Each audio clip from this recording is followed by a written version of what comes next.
All right, we're in High Plains history. I got the great Beth Duke with me. We're talking a little bit about it today, about a building that's kind of got a little more attention as of late, the Herring Hotel. Now, it's been sitting abandoned for a long time. So, That's right. tell me a little bit about the history of the Herring Hotel. I know people see it all the time when they're driving in downtown Amarillo, but they may not know the history of the Herring Hotel. It's a great little building that we've got here in downtown Amarillo.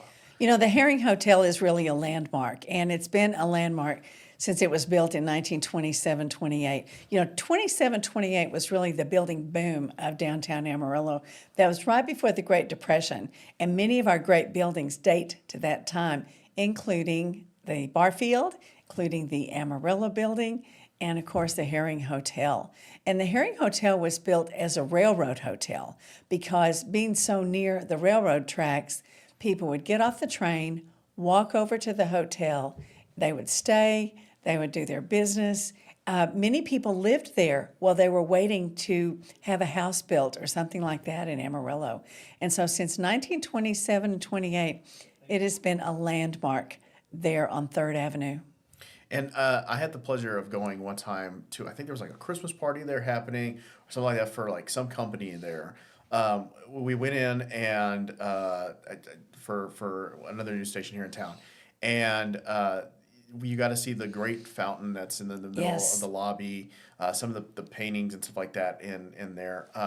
It was super cold because it was just but It's empty, yeah. but yeah, it's empty. But it was still great to see the architecture that's in that building and the fountain and everything like that. So tell me a little bit about that, about just some of the things that you see when you go into that building. It's just a fabulous hotel that's right there in Amarillo. It is, and you know, it was really revolutionary for its time because it had 600 rooms, a very large number of rooms, and each room had its own bath.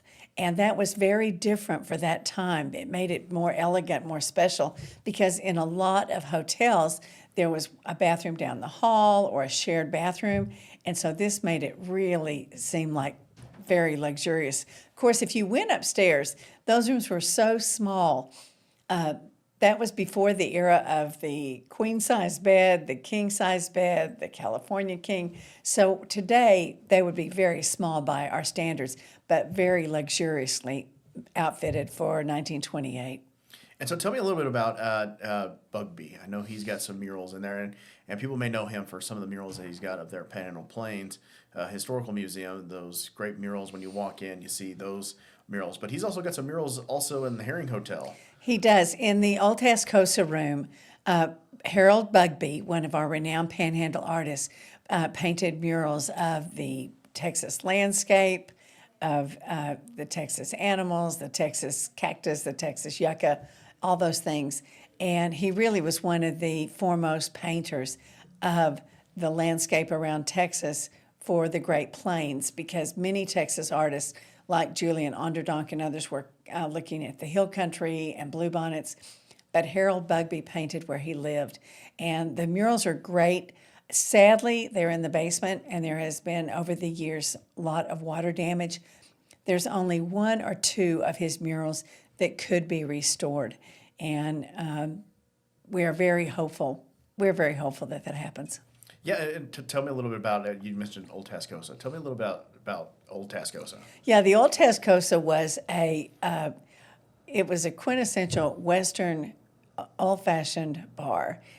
Great woodwork, these murals, and many, many deals were made in the Old Tascosa room. The history of it is quite colorful, and because it was so close to the railroad, you can imagine all the different people who passed through there.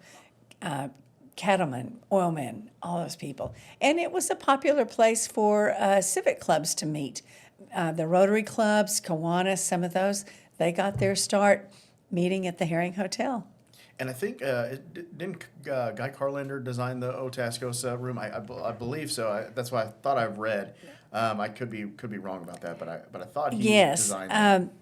Guy Carlander, who's one of the foremost architects, I really credit him with giving Amarillo its architectural personality. Guy Carlander did so many great buildings, from First Baptist Church and many of our buildings downtown, but he also designed the old Tascosa Room. He designed the historic Courtyard by Marriott at the Fisk, and some of our prettiest buildings were designed by him.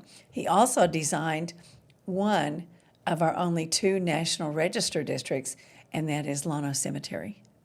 Yeah, yeah. We talked about him earlier in one of the earliest High Plains histories, and he's just a fascinating individual. But the Herring Hotel, wasn't there a giant sign that was on the Herring Hotel that said Herring Hotel, or am I thinking of a different building? You know, I don't. I know there was a blade sign on it. I really don't remember seeing it. What most people remember now is the stonework and the urns over the doorway. And fortunately, most of those have been restored. Sadly, the building itself is in quite disrepair from sitting empty all those years. After it was emptied out as a hotel, then it for a while was used as a government office.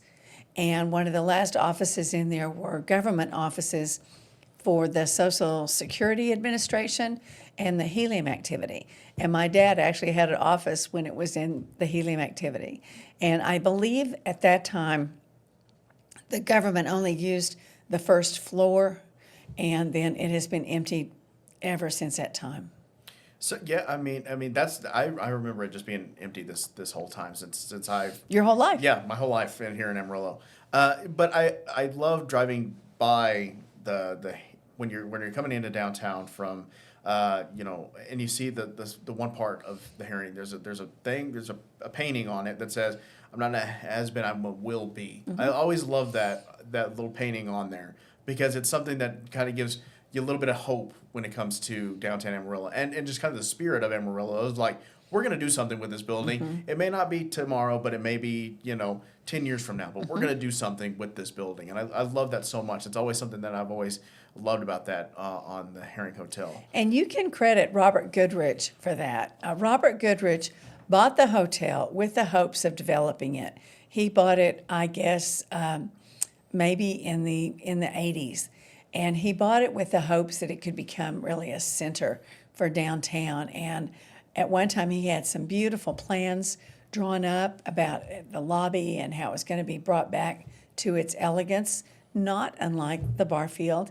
Unfortunately, Robert could not get it developed, and then it was sold. There was a company that had redone the Presidential Hotel in Kansas City that bought it, and they looked at it to redo, and the Presidential in Kansas City is sort of a sister hotel. So we all thought that was going to happen, and then it didn't happen. So once again, there's plans on the table for it, and we all hope that they happen.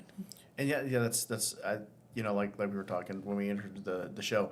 It's gotten a lot of attention as of late again, Yes. and that's so great to It have is. the attention back on the Herring Hotel, because I think people want something to happen with the Herring Hotel. I think people want something right there by the Civic Center. People want something to where, again, they can go in and stay and see, again, this fabulous artwork and the fountain inside the Herring Hotel. Ever since I've had this job at Center City, that is one of the biggest questions people ask. What about the Herring Hotel? It is a landmark, and we're so fortunate. Some of our other landmarks, the Barfield, it sat empty for 40 years. Now it's a luxury hotel. The Courtyard by Marriott sat empty for about 15 years. Now it's a beautiful Courtyard by Marriott. The Amarillo building turns 100 years old this year, and one thing special about it, it has been in continuous use as an office building since it was built. Now, you also contrast that with the Ruhl building just across the street to the north of the Amarillo building, and it has sat vacant since about the 1980s. So between the Ruhl building and the Herring Hotel, those are two of our skyscrapers that really need somebody to adopt them and to love them. And what does it mean for you at Center City to have people who want to take these buildings and give them new life and breathe new life into them and have people see what makes these buildings so special? It's exciting to me because part of Amarillo Center City is we are part of the Texas Main Street, which is under the Texas Historical Commission. And one of our pillars is historical preservation.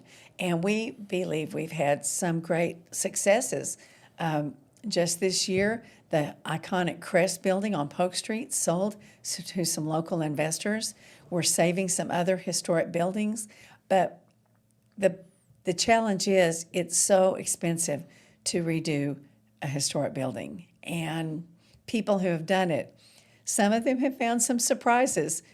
In one case, they found a basement that wasn't on the original plans. In one case, they found the ruins.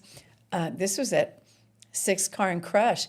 They found the burnt timbers from the old Amarillo Opera House. Oh, wow. So, when you redo an old building, it is a lot of money, but it has to take a lot of heart and a lot of passion.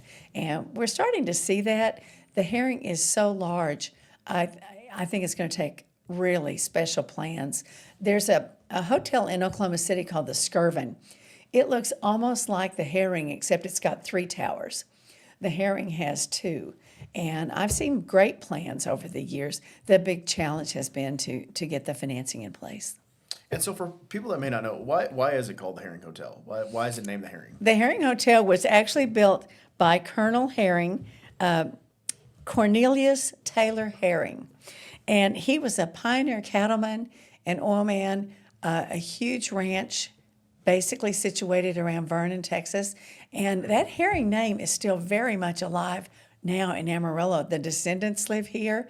We have the Herring Bank. There's one over there near Whifflin Village.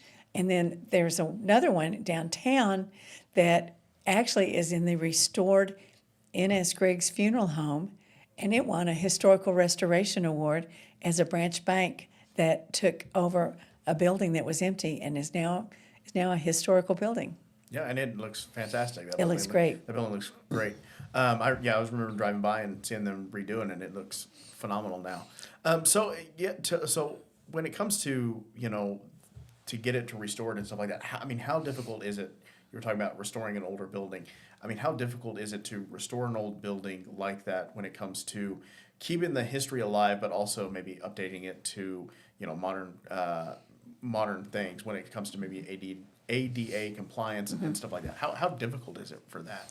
Well, it's very difficult because, of course, just like I was saying about the bedrooms, they were made for smaller beds, and when it's redone, it will probably take combining 2 rooms into one.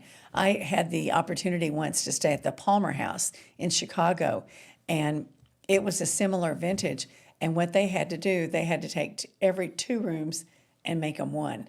And so in some rooms, there'd be 2 closets, and in some rooms, there'd be 2 bathrooms. And it was really an experience to stay there, but you understand how they were built for what people wanted then. And now people expect different things. I know when the Barfield was built, was restored, they were very fortunate. The building already had very high ceilings and a lot of open hallways. They were able to save the original terrazzo, the original floors, the original work. And in my office, I have a core sample of concrete from the Barfield that shows how thick those floors are. So remodeling is a huge process. I think that's one reason that we're excited so many developers are using federal historic tax credits, because the federal historic tax credits added with the Texas state tax credits for historical properties, they can really make a difference in being able to do that. Now, when you follow those, you have to keep things original to the building, if at all possible. So it does add to the expense, but at the same time, it can really help with that capital stack to make the project go. Yeah, and then I guess how would it be, I guess, again, when you were talking about restoring some of those murals that Bugbee did and stuff like that, I guess, how difficult is it to do that where it's like restoring maybe the murals or like the fountain and stuff like that? I guess how difficult is it for something like that? I think for the murals, the toughest part is going to be, are they painted on the walls directly, or are they painted on another surface that can be more easily repaired? If they're actually painted on the walls as a true mural, then it would be a painstaking process to bring them back. Fortunately, the Bugbee collection at the Panhandle Plains Museum, they have many photographic copies, and so it could be done, but I know it would be very expensive. And tell me a little bit about when it comes to just the importance of, again, knowing your history when it comes to like the Herring Hotel and just what it means for these older skyscrapers here in Amarillo. Because again, when we think of skyscrapers, we may think of the First Bank Southwest Tower, Yes. and other skyscrapers. But there's other skyscrapers we have here that people may not think of a skyscraper because it's not really tall or whatever. How important is it to maybe know that kind of the history here in Amarillo? I think it's important to know the history because that's our city skyscape. That's the outline of our city when you see it. And when you think about buildings like the Herring, like First Baptist Church, like the Barfield that have been here since 1927, 28, the Santa Fe building downtown. Just think how much we would lose if we didn't have the outline of the Santa Fe against the sky as part of our skyline. They anchor it with our history, and then they also anchor the corners of our downtown. It's right there by the railroad tracks, and so many people pass by it every day.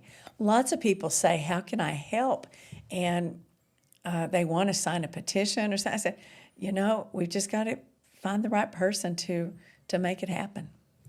And so tell me a little bit about, just when it comes to what you've seen in Center City as of late when it comes to people wanting to move into Center City and again, move into these more historic buildings.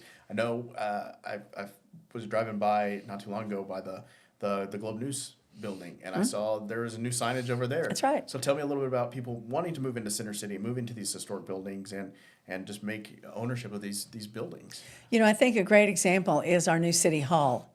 It was the Amarillo Hardware building, also a Guy Carlander building, and they say it's built like a battleship. They say with a poured concrete that is thick enough to hold hardware, refrigerators, all those things that were stored there. It could not be built today. You just couldn't afford it. But you could take money and redo it, and now it's won a statewide award for Best Historic Restoration because they kept the bones of the building and the structure and updated systems like the plumbing, the electrical. But those things can be more easily updated if the building is really strong. And these old buildings are built to an extent that they couldn't be replaced. And I love the idea of saving old buildings because if you tear it down, any building, if you tear it down, that all has to go in the landfill. And so then you've got two problems. You've got a full landfill and a vacant lot. And it is so much better to figure out how to save a building than it is to look at a vacant lot for decades. Well, Beth, is there anything you want to add for people who maybe want to know more about the Herring Hotel or maybe want to know more about maybe what's going to be coming to Center City? I think the exciting thing is that people are gaining an interest, and we're seeing a lot of interest from local owners and local developers. And I think it takes that passion of how much we love our area and how much we love Amarillo that we want to put something back. And that's my dream, is that someone will be able to get a plan approved and make that building a showpiece like it was at one time. And I know, like I said, I know that it seems as of late, like maybe the past, 10 years, 15 years, it seems like, again, there's a lot more interest in people wanting to, like you said, move into these more historic buildings and wanting to make these buildings their home. Like when it comes to businesses and stuff like that, especially in, like you were talking about with Crush, coming in and doing that, how impactful is that for you to know that people want to move into downtown and go, I'm making that historic building my home now for my business? It's so exciting. Every quarter, I have to turn in reinvestment reports of how much money was reinvested in our Center City. And I've been doing that now for 20 years. And when we adopted the Downtown Strategic Plan in 2007, I can document, and I've gone back and looked, and since since 2007, more than $883 million has been reinvested in our downtown. And that's everything. That might be somebody got a new roof. That might be somebody bought a building or someone restored a building or new construction. But it shows me that our downtown isn't finished yet. And there's lots of things we can still do. The Herring Hotel is a great example. The Rule Building needs somebody to adopt it. And even our beautiful old Santa Fe Depot needs some help. So, I think we still have projects, and every time a project like the Barfield is a success, it just encourages more success. It's not a has-been, it's a will be. It's a will be. Yeah. All right. Beth, it's always a pleasure to talk to you about the things happening in Center City. Thank you. You're a wealth of knowledge. I'm a wealth of something, but I appreciate talking about history because it is a major pillar of Texas Main Street and the Texas Historical Commission. Absolutely. All right, Beth, thanks for joining us. Thanks for joining us here on High Plains History.